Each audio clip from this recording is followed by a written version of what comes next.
Começa agora o podcast Agro e Prosa com o jornalista Divino Ronaldo. Esse podcast tem por objetivo falar do agronegócio de um jeito descontraído, fácil e descomplicado. Com vocês, Divino Ronaldo e o Agro e Prosa. O meu entrevistado de hoje será Rafael Pereira Barros, que é secretário municipal do Meio Ambiente de Rio Verde. E o tema da nossa entrevista será Secretaria do Meio Ambiente de Rio Verde no combate aos incêndios rurais.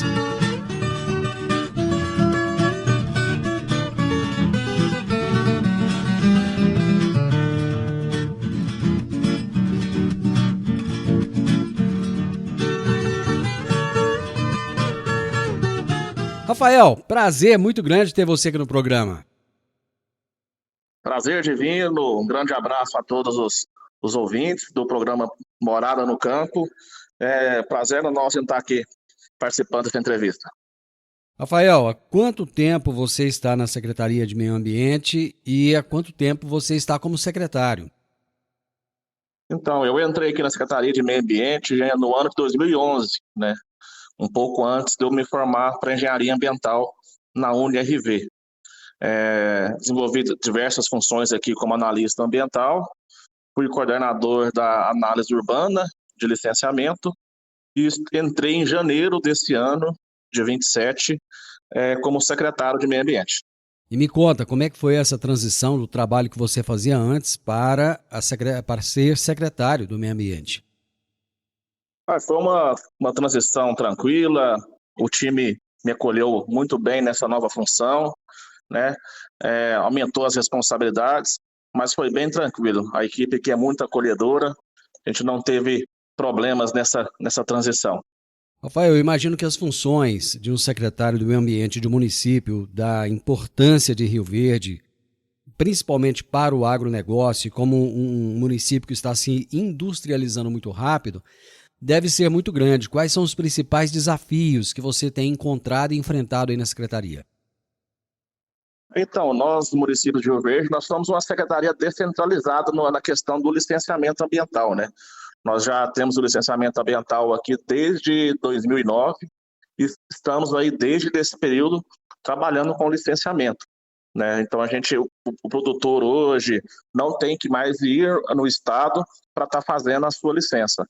E para nós é bastante importante, principalmente para o município, que o licenciamento ambiental ele é um atrativo, né, para atrair empresas e investimentos.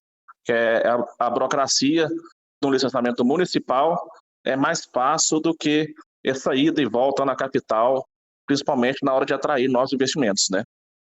Houve uma época em que havia muita reclamação da morosidade para se conseguir as licenças ambientais. Isso mudou de alguma forma ou não?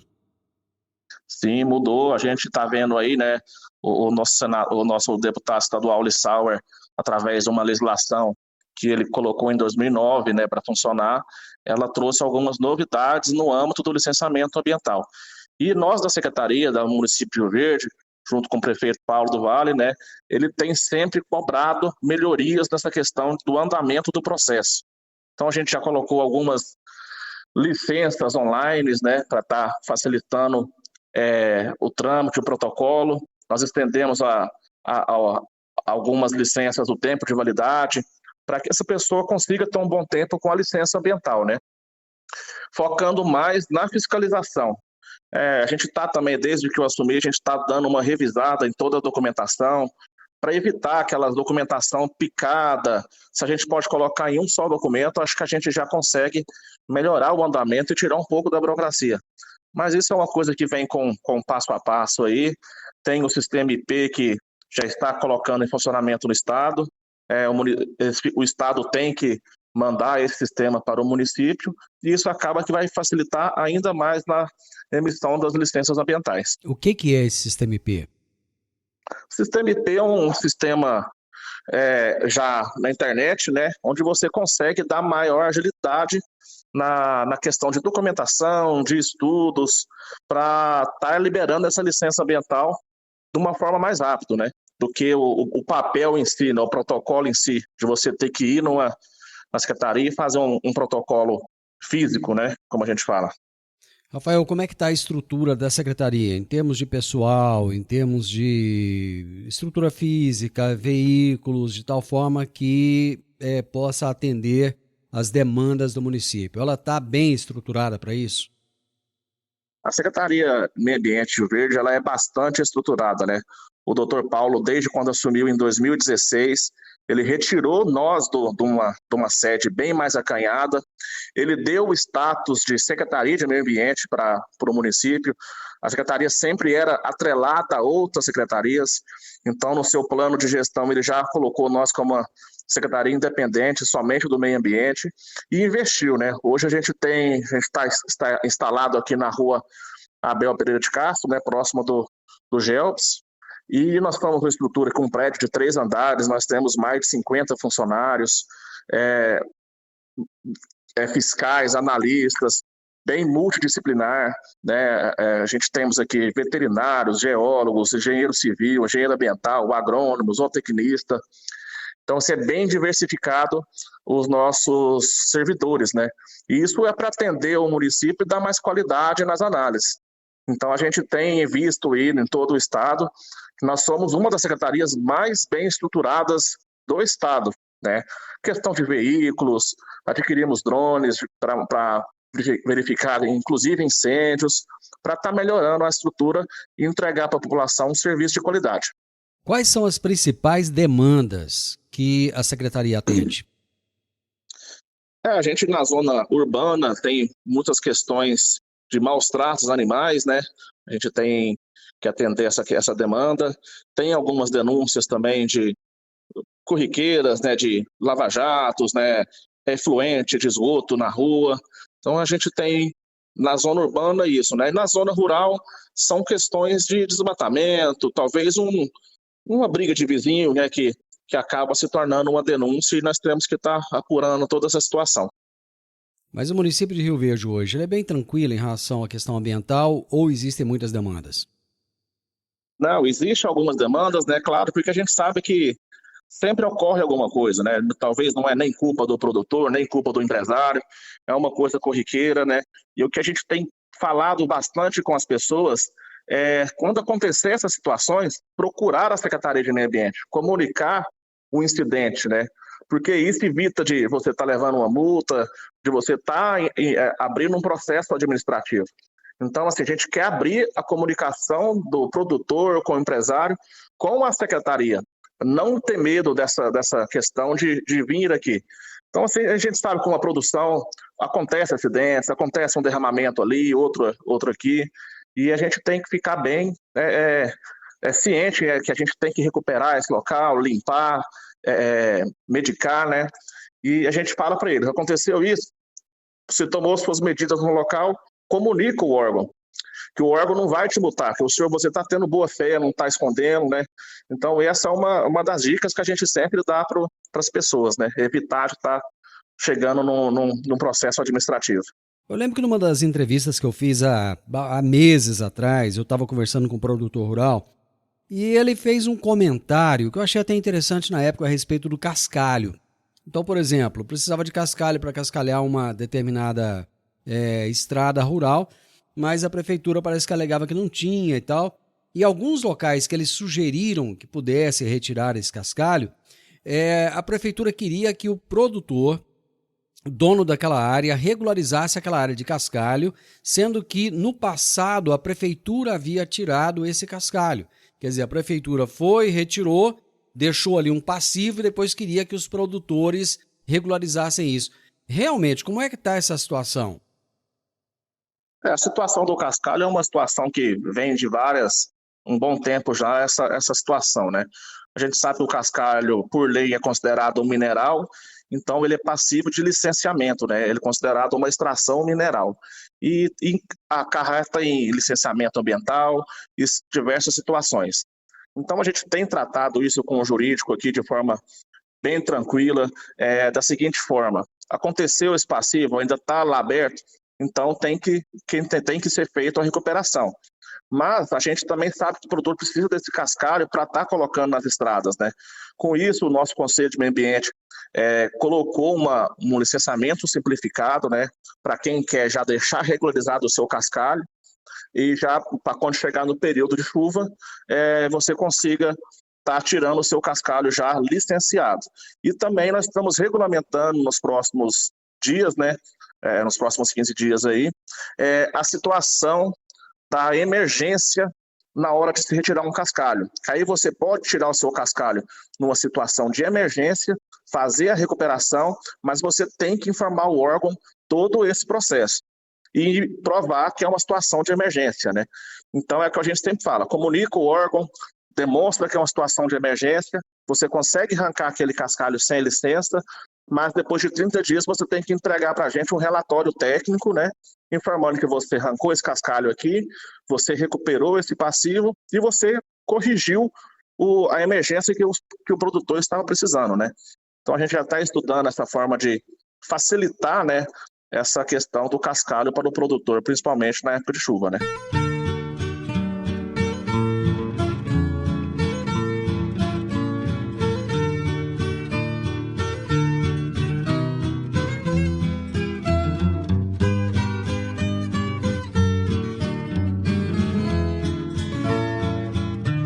Rafael, uma outra questão é em relação à recuperação de nascentes. Como é que está o trabalho da Secretaria? Eu sei que já existe um trabalho em Rio Verde, pessoas que se dedicam a ajudar nessa recuperação e já foi feito um grande trabalho aqui. O que vocês têm feito nesse sentido? A Secretaria tem sempre feito acompanhamento através de imagens de satélites, né, e feito um trabalho na questão de recuperação de nascentes, principalmente se tratando em bacias de captação. Então, hoje nós temos o programa Produtores de Água, que investe nesse pagamento por serviços ambientais aos produtores que deixam essas nascentes em bom estágio de recuperação para que possa estar fornecendo uma quantidade maior de água e até uma recarga nessas nascentes, né, para fortalecer o nosso abastecimento público. E também nas propriedades rurais, no âmbito do licenciamento, a gente acaba verificando algumas nascentes que estão numa situação mais complicada, né? Esse produtor recupera, a Secretaria tem feito doações de mudas, né, para o produtor que precise, para estar fazendo essa recuperação de nascentes, reserva legal. O ano passado, por exemplo, até o final de dezembro ali, foram feitas já mais de 16 mil mudas foram doadas para quem teve a reserva legal queimada, para quem quer recuperar a sua nascente, a sua beira de rio. Então, assim, a Secretaria tem feito essa doação e também tem as questões de recuperação, né, que tem que ser feito conforme, né, o Código Florestal, né.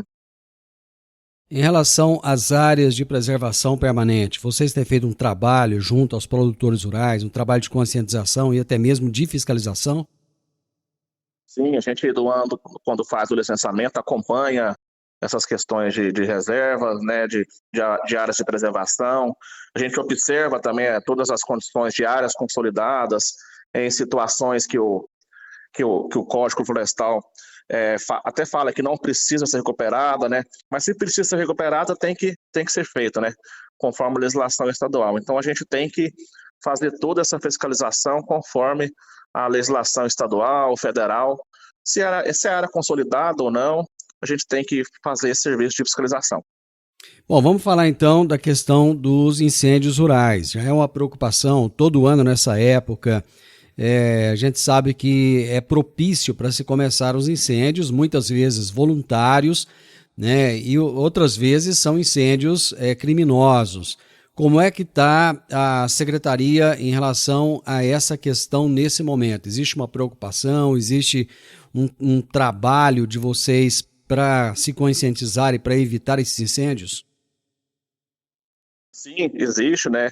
A gente teve, só para antecipar o assunto, né, um contexto mais explicatório para todos os ouvintes, lá a partir de 2019, 2020, né, acho que 2019 mais ou menos, né, a gente teve um período de seca prolongado, né, e essas queimadas atingiu o Rio Verde em grandes proporções, né, inclusive o ar demorou a chover e o ar estava bem carregado, tivemos vários problemas com o Corpo de Bombeiros, com produtores rurais, que teve a sua lavoura queimada, ou a reserva, ou a própria área de preservação permanente queimada, né? Com isso, né, houve uma preocupação do nosso prefeito com essa situação, nos comunicou, e a gente chegou um entendimento de que o município devia agir nessa situação.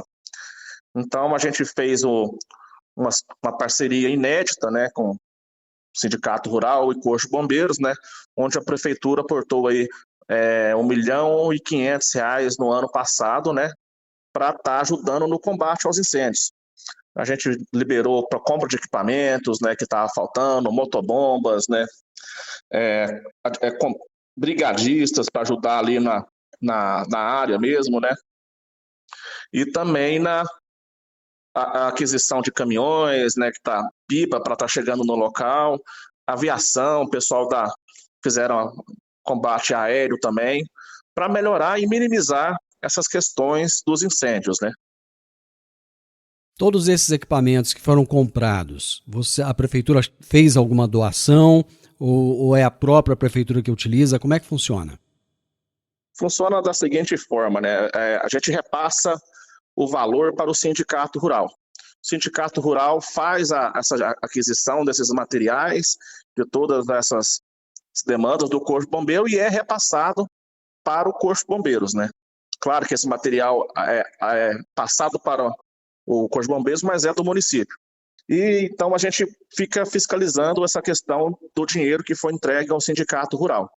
E esses materiais já foram adquiridos, né? Tanto que o ano passado foram gastos R$1,5 milhão para estar comprando alguns equipamentos que estavam em falta, e até por isso, esse ano, o valor que foi repassado para esse programa é inferior, né? Que é em torno de R$700 mil, uma vez que a gente já tem o material adquirido da experiência do ano passado.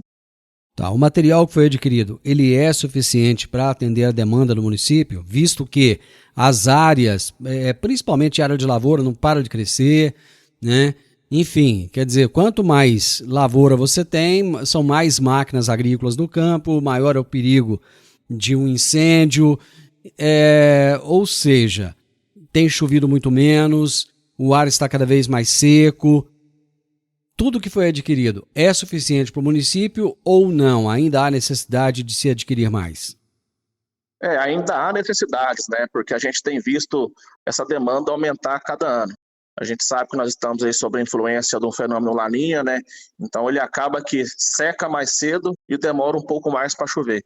Então esse tempo que fica sem chuva acaba ocorrendo vários incidentes. O Corpo de Bombeiros também tem está com pouco pessoal, né? Então hoje, para nós, o mais importante é suprir essa falta de necessidade do Corpo de Bombeiros de pessoal. Então a contratação de brigadistas é essencial para essa situação. Mas, claro, né, a gente já tem alguns equipamentos, né, claro, a gente pode estar adquirindo aos poucos. Mas hoje o que mais peca para a gente é a falta de pessoal para aquele combate ali no campo mesmo, né, na frente do fogo. Agro e Prosa, falando do agronegócio de um jeito descontraído, fácil e descomplicado.